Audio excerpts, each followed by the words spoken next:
usam da sua rede social para fazer fake news. O prefeito de São Paulo aprendeu rápido com o seu concorrente aqui, Pablo Marçal, que era o campeão das fake news e da falsificação de documento público, quando ele fez uma fake news dizendo que nós estávamos tratando da renovação da distribuição da Enel. Os laudos que nós estamos recebendo e que vão ser, no momento adequado, depois de conferido, porque nós temos responsabilidade com o Brasil, porque o Brasil voltou a discutir os problemas reais da sociedade. Nós não trabalhamos com narrativa, nós trabalhamos com fatos. Mais de 50% dos eventos foram causados por árvore caindo em cima do sistema de média e baixa tensão em São Paulo. O que hoje, infelizmente, nem as distribuidoras, por questão de força legal, inclusive por licença ambiental, têm a prerrogativa de cuidarem. Então, nós estamos levando esse ponto para uma discussão no governo federal, para poder ver se há uma solução legislativa, inclusive, para poder dar essa prerrogativa, porque municípios que não cumprem com a sua responsabilidade de cuidar da questão urbanística em sinergia com o setor de distribuição, tem que dar pelo menos a liberdade ao setor de distribuição de cuidar, porque não adianta você automatizar o seu parque de distribuição, sendo que quando o problema é físico, por mais que você, da sua central, você tente religar a rede, você não vai conseguir, porque o problema é físico. Você tem que ter gente para poder estar lá. No mínimo, usei um termo, inclusive, bastante contundente, de que faltou planejamento e beirou a burrice dela achar que ampliar e modernizar para diminuir gente, sem se preocupar com a questão urbanística que está muito aquém do necessário na capital paulista e em alguns municípios da região metropolitana, que ela ia resolver o problema. Então ela diminuiu gente para aumentar o lucro dos acionistas, e é outro ponto que eu tratei no decreto de distribuição com responsabilidade. Se os senhores notarem e se debruçarem sobre o decreto, os senhores verão que eu limitei a distribuição de lucro ao mínimo legal, quando a distribuidora não apontar soluções objetivas para resolver o problema da distribuição à altura dos índices de eficiência, e é inadmissível as fake news. E eu tenho tido a coragem de enfrentar a realidade. A realidade é que nós vivemos um momento de transição. O que é essa transição? Nós tivemos um vácuo de poder no Brasil. 4 anos, o Brasil foi o Brasil das narrativas. Todo dia, de manhã, um presidente da República do Brasil saía do Palácio da Alvorada, parava no tal cercadinho, agredia um jornalista, agredia um poder instituído, agredia um ministro do Supremo Tribunal Federal, agredia uma autoridade parlamentar, agredia um governador de estado, para poder se esconder atrás da falta de política pública. O Brasil agora voltou a ter política pública. Voltou a ter um ministro da Casa Civil que despacha com todos os ministros de Estado, coordenando o governo. Voltou a ter um ministro de Minas e Energia que dialoga com a imprensa.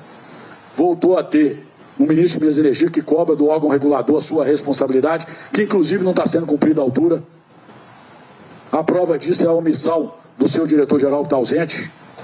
Há uma convocação do ministro, num ato de covardia. Diga-se de passagem, é importante que a imprensa acompanhe a implementação de política pública através de decreto e medidas provisórias editadas pelo presidente da República, que é de obrigação da agência reguladora implementar? Ou não é?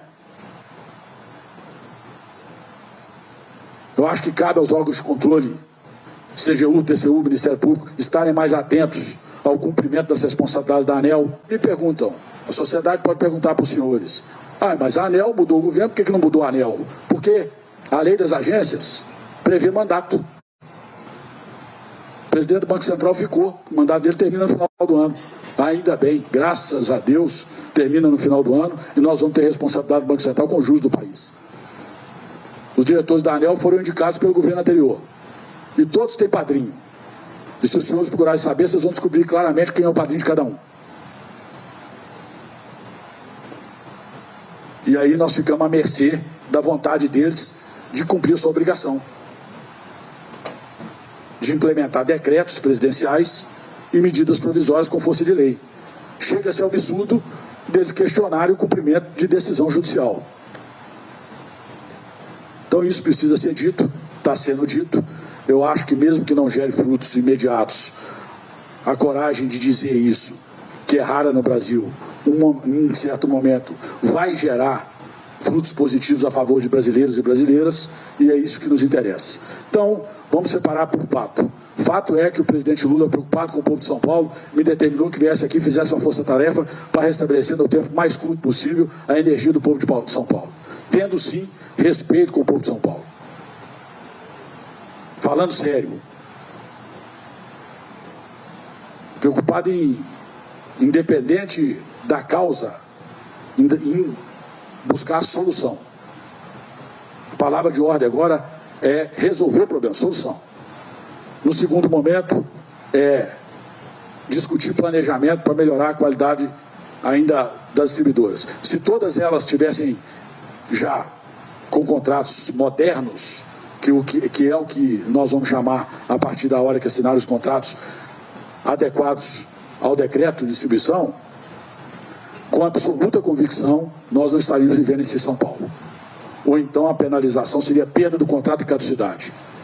Foi o que eu determinei à ANEEL através de um ofício que está público, há 8 meses atrás, 7 meses atrás, e a ANEEL nada fez. Se tivesse um contrato de caducidade sob a empresa, absoluta convicção que ela não estaria tão negligente como infelizmente ainda está com relação à qualidade de serviço em São Paulo. Devia ter um processo aberto em apuração, no mínimo, se não já concluído, e remetido ao Ministério, para as providências cabíveis. É uma fantasia, uma mentira e uma fake news falar em renovação da distribuidora de São Paulo. A distribuidora de São Paulo, repito, o contrato dela vence em 2028.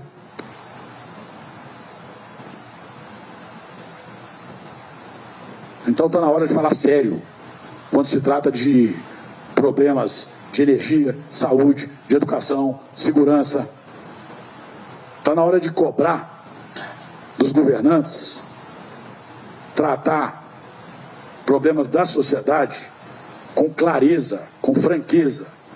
Está na hora do Brasil cobrar o fim da fake news.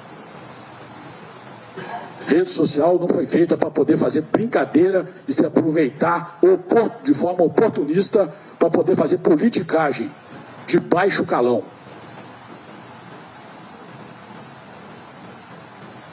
Eu sou extremamente contra os abusos de qualquer poder. Mas quando o judiciário trata as fake news com o rigor que tem sido tratado, eu sou obrigado a entender que isso é o menos pior. Porque isso não faz bem à informação. Quando um dos senhores, das senhoras que fazem jornalismo, o fazem e escrevem um nome numa matéria, os senhores estão sujeitos à responsabilidade civil e criminal pelo que escrevem. Quando alguém lança na sua rede social ou numa fake news distribuída apócrifa, nada é feito. E o que eu vi ontem foi uma fake news oficial do prefeito da capital da maior metrópole do Brasil. Com tristeza, porque eu recebi ele no meu gabinete a pedido da bancada do PMDB com o maior respeito. E quando eu recebi, as providências já estavam tomadas, o meu ofício estava na ANEEL pedindo abertura de processo rigoroso contra a Enel, inclusive com a possibilidade real de abertura de processo de caducidade. E ele sabe disso. É resolver o problema, solução. No segundo momento, é discutir planejamento para melhorar a qualidade ainda das distribuidoras. Se todas elas tivessem já com contratos modernos, que é o que nós vamos chamar, a partir da hora que assinaram os contratos adequados ao decreto de distribuição, com absoluta convicção, nós não estaríamos vivendo em São Paulo. É uma fantasia, uma mentira, uma fake news falar em renovação da distribuidora de São Paulo. A distribuidora de São Paulo, repito, o contrato dela vence em 2028. Então está na hora de falar sério quando se trata de problemas de energia, saúde, de educação, segurança. Está na hora de cobrar dos governantes tratar problemas da sociedade com clareza, com franqueza. Está na hora do Brasil cobrar o fim da fake news. Rede social não foi feita para poder fazer brincadeira, se aproveitar de forma oportunista para poder fazer politicagem de baixo calão.